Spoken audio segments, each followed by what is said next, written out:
Hello student, स्वागत है एक बार फिर से बायोलॉजी क्लास में। और आज हम देखने वाले हैं ह्यूमन ब्रेन के बारे में। सबसे पहले आज हम मानव मस्तिष्क की संपूर्ण कहानी के बारे में जानेंगे। आइए वीडियो को स्टार्ट करते हैं। चलिए देखते हैं।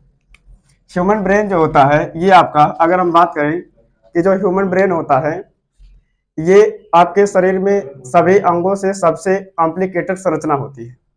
कहने का मतलब ह्यूमन ब्रेन जो होता है ये आपके शरीर में सबसे कठिन इसकी संरचना बनती है। और इसके बाद जो है, जो ह्यूमन ब्रेन होता है ये 3 पार्ट में बटा होता है। इसके पहले हम इसके कुछ फैक्ट के बारे में बात कर लेते हैं। जैसे ह्यूमन ब्रेन का अध्ययन क्या कहलाता है? न्यूरोलॉजी। यानी मानव मस्तिष्क का अध्ययन क्या कहलाएगा? न्यूरोलॉजी। और इसके बाद जो है, इसमें अगर हम बात करें कि मस्तिष्क हमारा कितने जो है क्षमता होती है, यानी मानव मस्तिष्क की क्षमता कितनी होती है, ऐसा क्वेश्चन बहुत बार पूछा गया है कि एक मनुष्य के मस्तिष्क की क्षमता कितनी होती है। तो इसमें आप लोग लिख लेना 1350 सीसी। अब आप लोग जानते होंगे कि 100 सीसी या फिर 150 सीसी की जो गाड़ी आती है 2 पहिया में, उसमें कितना पावर होता है और आपके मस्तिष्क में कितना पावर होता है? 1350 सीसी का पावर होता है। और इसके बाद अगर हम इसके वजन की बात करें कि जो मानव मस्तिष्क का वजन होता है ये ऐसा माना जाता है कि 1350 से 1400 केजी होता है, यानी किलोग्राम होता है। 1350 ग्राम से 1400 ग्राम होता है। सॉरी, यहाँ पे गलती हो गया, ये केजी नहीं होगा, ग्राम होगा। अगर हम केजी में बात करें तो 1.35 से 1.4 केजी तक होता है। अब इसके बाद जो होता है मानव मस्तिष्क जो है, इसके भी हम कुछ और फैक्ट की बात कर लेते हैं। जैसे इसमें जो होता है मानव मस्तिष्क में कुछ आपके सिग्नल जनरेट होते हैं, और ये सिग्नल हमारे कहाँ से निकलते हैं? हमारे न्यूरॉन्स निकालते हैं। न्यूरॉन्स का मतलब तंत्रिकाएं होती है। अब ये तंत्रिकाएं आपके कैसे निकालेंगी? जैसे आपके पूरे शरीर में तंत्रिकाएं फैली हुई हैं। कहने का मतलब हमारे पूरे शरीर में एक तंत्रिकाओं का बहुत बड़ा जाल है, जिसके अनुसार जिसके अनुसार हमारे मस्तिष्क को सूचनाएं पहुंचती हैं, और ये मस्तिष्क हमारा सूचनाओं को सुन करके या फिर उसको समझ करके बता देता है कि आपके शरीर पे कौन सी घटनाएं होने वाली हैं।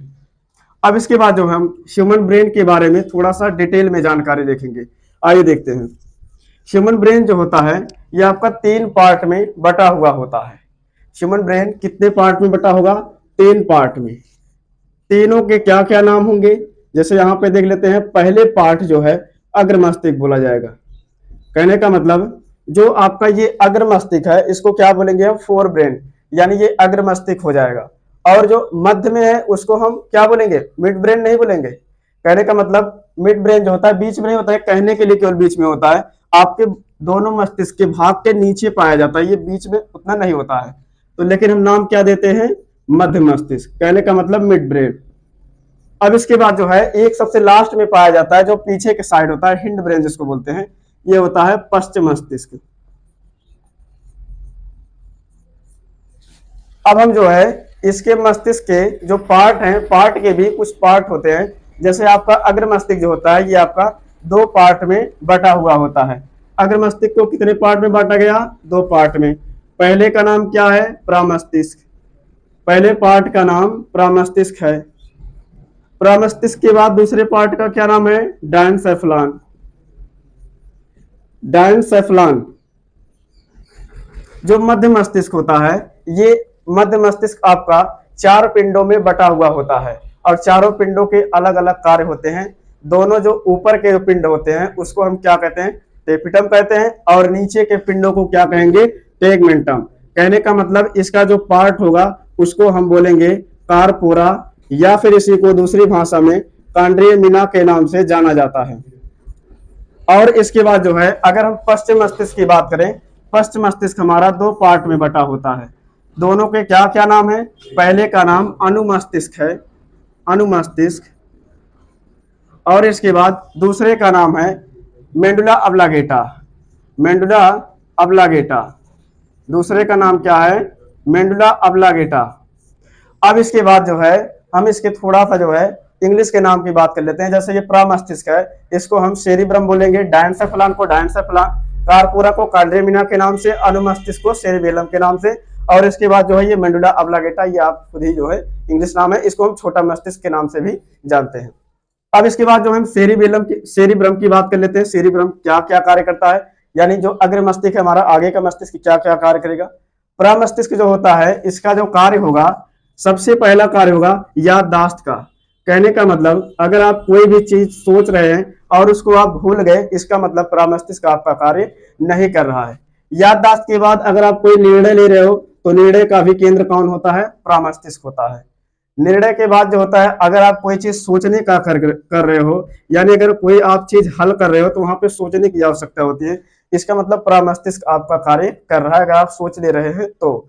अब इसके बाद जो डायंसेफेलान होता है, डायंसेफेलान के दो पार्ट होते हैं, एक होता है थाइलेमस और दूसरा होता है हाइपोथैलेमस। एक होगा थाइलेमस और दूसरा होगा हाइपोथैलेमस। थाइलेमस क्या कार्य करता है भाई, ये ठंडी और गर्मी के एहसास को बताता है, फील कराता है।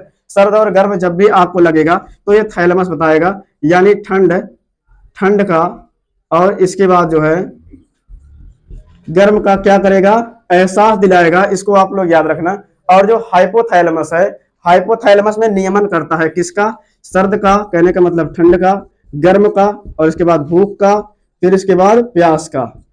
भूख, प्यास, ठंडे, गर्म, इन सब का क्या करेगा, ये नियमन करेगा कौन, हाइपोथैलेमस। इसको याद रखना। आपसे एग्जाम में पूछा जा सकता है कि जैसे सोचने का केंद्र किसे कहा जाता है, तो प्रमस्तिष्क को। इसके बाद निर्णय का केंद्र किसे कहा जाता है, तो प्रमस्तिष्क को। सेरिब्रम भी ऑप्शन में दिया रहेगा। अगर पूछा गया ठंड गर्म का केंद्र जो है किसे कहा, कहने का मतलब एहसास कौन दिलाता है, थैलेमस। अगर पूछा गया सर्द एवं गर्म या फिर भूख प्यास का जो होता है नियमन कौन करता है, तो हाइपोथैलेमस करता है। कहने का मतलब ये आपको नियमित करेगा, नियंत्रण करेगा उस पर। जब भी आपको तेज भूख लगेगी तो ये तुरंत बताएगा कौन, हाइपोथैलेमस। प्यास लगेगी तो कौन बताएगा, हाइपोथैलेमस। अब इसके बाद हम कार्पोरा की बात कर लेते हैं। कार्पोरा और कॉन्ड्रोमिना जो होता है ये आपस में 4 पिंडों में बटा होता है। ऊपर के पिंडों को हम क्या बोलेंगे, टेपिटम, और नीचे के पिंडों को क्या बोलेंगे, टेगमेंटम। इसको याद रखना आप लोग, टेपिटम और टेगमेंटम दोनों का काम जान लेते हैं। टेपिटम जो होता है ऊपर होता है, कहने का मतलब देखने का काम। आंख हमारी कहाँ पे है, ऊपर है, इसका मतलब ये क्या करेगा, देखने का कार्य करेगा। और जो टेगमेंटम है ये आपका सुनने का कार्य करता है, सुनने का कार्य। अब भाई इसमें कुछ चीजें और बच रही हैं आपके जो मध्य मस्तिष्क से संभव हो जाती है। जैसे आपके स्वाद का कार्य जो होता है कौन करती है, मिड ब्रेन करती है। सूंघने का कार्य कौन करता है, मिड ब्रेन करता है। अगर आपको कभी भी जो है देख ले रहे हो, सुन ले रहे हो, सूंघ ले रहे हो, स्वाद ले रहे हो, इसका मतलब है आपका मिड ब्रेन मध्य मस्तिष्क कार्य कर रहा है। एग्जाम में ऐसा पूछा जा सकता है कि देखने का केंद्र किसे कहा जाता है, तो मध्य मस्तिष्क को। आइए अब हम देखते हैं पश्चिम मस्तिष्क के बारे में थोड़ा सा। पश्चिम मस्तिष्क के 2 पार्ट होते हैं, अनुमस्तिष्क और उसके बाद मेडुला ऑब्लांगेटा। अनुमस्तिष्क का कार्य क्या होता है भाई, इसका कार्य बहुत छोटा सा होता है, ज्यादा नहीं होता है। जैसे एक ही चीज पर ये नियंत्रित करता है, किस पर, आपके पूरे शरीर पर। यानी ये जो अनुमस्तिष्क है इसको हम इंग्लिश में क्या बोलेंगे, सेरिबेलम। और ये सेरिबेलम का एक ही कार्य होता है, आपके शरीर पर नियंत्रण, यानी आपके पूरे शरीर पर नियंत्रण रखेगा। कौन, सेरिबेलम। सेरिबेलम आपके शरीर पर नियंत्रण रखता है। भाई कैसे रखता है, जैसे मान लीजिए अगर आपने जो है अल्कोहल या फिर कोई भी ड्रग्स वगैरह ले लिया तो उसमें क्या होगा, आपकी कोशिकाएं जो होती है ये इधर उधर होने लगती है। कहने का मतलब वो अपने स्थान को त्याग कर देती है, इधर उधर हो जाती है। तो इससे क्या होगा, आपकी कोशिकाएं डैमेज हो जाएंगी, और डैमेज होने के बाद आपका पूरा शरीर जो है ब्रेन में अनुमस्तिष्क जो है काम करना ये बंद कर देता है, और जिससे जो होता है आपका पूरा शरीर कंट्रोल में नहीं रहता। जब अनुमस्तिष्क कार्य करना बंद कर देगा तो आपका शरीर कंट्रोल में नहीं रहेगा और आप कहीं भी गिर सकते हैं। अनुमस्तिष्क का कार्य आप लोग जान लिए, शरीर पर क्या होगा, नियंत्रण करना। भाई मेडुला ऑब्लांगेटा का भी हम कार्य कुछ जान लेते हैं। मेडुला ऑब्लांगेटा जो होता है इसको हम छोटा मस्तिष्क के नाम से जानते हैं। कहने का मतलब आपके पूरे शरीर को ब्रेन कंट्रोल करता है, ये ब्रेन जो है आपके पूरे शरीर को कंट्रोल करता है। लेकिन जो मेडुला ऑब्लांगेटा है ये आपके मस्तिष्क को कंट्रोल करता है। कहने का मतलब इसको हम छोटा मस्तिष्क के नाम से जानते हैं। अब ये कार्य भाई क्या क्या करेगा, कार्य हम जान लेते हैं। ये कार्य बहुत बड़ा करता है। जैसे पहला नंबर, ये तंत्रिकाओं पर नियंत्रण रखता है, यानी तीनों तंत्रिकाओं पे बोल सकते हो। जैसे आपका पहला हो जाता है केंद्रीय तंत्रिका तंत्र, यानी जो केंद्र पर कार्य करते हैं उस पर नियंत्रण रखेगा, अर्थात ब्रेन पर। केंद्र पर कौन कार्य करता है, ब्रेन। और कौन करता है भाई, मेरुरज्जु करता है, स्पाइनल कार्ड जिसको बोलते हैं। अब ये जो है मेडुला ऑब्लांगेटा जो है ये आपका तीनों तंत्रिकाओं पे कार्य करेगा। जैसे पहला केंद्रीय तंत्रिका तंत्र, दूसरा हो जाएगा परिधीय तंत्रिका तंत्र, तीसरा हो जाएगा स्वायत्त तंत्रिका तंत्र।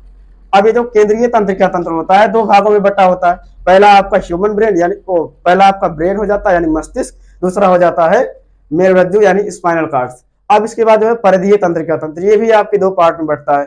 परिधीय तंत्रिका तंत्र को दो भाग में कौन कौन नाम देते हैं, जैसे पहला हो जाएगा मेरुरज्जु तंत्रिका तंत्र और दूसरा हो जाएगा मस्तिष्क तंत्रिका तंत्र। भाई मेरुरज्जु में तंत्रिका तंत्र की संख्या कितनी होती है ये आप लोगों को पता ही होगा। जैसे मेरुरज्जु में तंत्रिका तंत्र की संख्या 12 जोड़ी होती है, नहीं 31 जोड़ी होती है। और इसके बाद अगर हम मस्तिष्क में बात करें कि मस्तिष्क की तंत्रिका तंत्र कितनी होती है, 12 जोड़ी होती है। कहने का मतलब इसमें 62 होगा, इसमें कितना होगा 24 होगा। अब इसके बाद जो है तीसरी हम तंत्रिका तंत्र की बात कर लेते हैं, स्वायत्त तंत्रिका तंत्र। स्वायत्त तंत्रिका तंत्र के जो होते हैं अनेक पार्ट होते हैं, जैसे आप लोग अनुवर्ती क्रिया, परानुवर्ती क्रिया। मेडुला ऑब्लांगेटा जो होता है इसको हम छोटा मस्तिष्क के नाम से जानते हैं। और इसके बाद इसका कार्य जो होता है तीनों तंत्रिकाओं पर नियंत्रण करना होता है। जैसे आपकी पहली तंत्रिका जो होती है केंद्रीय तंत्रिका तंत्र, फिर उसके बाद परिधीय तंत्रिका तंत्र, फिर आपका स्वायत्त तंत्रिका तंत्र। केंद्रीय तंत्रिका तंत्र जो होता है मस्तिष्क पर कार्य करता है, और आपका परिधीय तंत्रिका तंत्र वो भी आपका मस्तिष्क की तंत्रिकाओं पर कार्य करता है। और उसके बाद स्वायत्त तंत्रिका तंत्र किस पर कार्य करता है, आपके ये दो प्रकार की होती है। कहने का मतलब ये आपकी ऐच्छिक और अनैच्छिक क्रियाओं पर नियंत्रण करता है। कौन, स्वायत्त तंत्रिका तंत्र। जैसे आप लोग ऐच्छिक क्रिया सुने होंगे, अनैच्छिक क्रिया सुने होंगे। ऐच्छिक क्रिया में जो होता है जैसे आपके जो इच्छा के अनुसार हो वो आपकी ऐच्छिक क्रियाएं कहलाती है। जैसे अगर आप अपने पैर को आगे निकालते हैं तो इसमें क्या होता है, जैसे आप अपने हाथ को जो है यहाँ पर लेके गए तो यहीं पे आपने रोक दिया, इसका मतलब आपके इच्छा के अनुसार ये आपका हाथ यहाँ पे जा रहा है। आप जहां तक सोच रहे हो वहां पे जा रहा है, यहाँ तक सोच रहे हो जाए, चाहे जहां तक आप सोचोगे। जैसे अगर मान लीजिए अनैच्छिक क्रिया की बात करें, अगर आप छींकते हो तो उस टाइम क्या होता है, छींकते वक्त आप छींक को रोक नहीं सकते हो। अगर आप मान लीजिए स्नीज करते हो, वहां पे छींक रहे हो कहीं भी, तो उस समय क्या होता है आप उस पर कंट्रोल नहीं कर सकते हो। तो इसलिए ये कहा जाता है कि जो मेडुला ऑब्लांगेटा होता है ये उस पर भी नियंत्रण करता है, आपकी ऐच्छिक और अनैच्छिक क्रियाओं पर। इसके साथ जो होता है बहुत स्थानों पर इसका नियंत्रण होता है। जैसे आपके शरीर में जितने भी वाल्व लगे हैं सभी वाल्व पर जो होता है इसे मेडुला ऑब्लांगेटा का ही नियंत्रण रहता है। जैसे अगर हम बात करें एपिग्लॉटिस वाल्व की, एपिग्लॉटिस वाल्व कहाँ लगा होता है, ये हमारे जो है ग्रसनी में लगी होती है। ग्रसनी के जस्ट पहले आपके मुख गुहा के जैसे ही आप प्रवेश करेंगे तो वहां पे ग्रसनी होगी, ग्रसनी के जस्ट पहले आपका एपिग्लॉटिस नाम का वाल्व लगा होगा। और ये वाल्व क्या करेगा, आपके भोजन को निगलने में सहायता करता है। कहने का मतलब जब आप भोजन को खाते हैं तो उस टाइम आपकी सांस बंद हो जाती है, और जब आप सांस को लेते हैं तो उस टाइम भोजन आपका अंदर चला जाता है।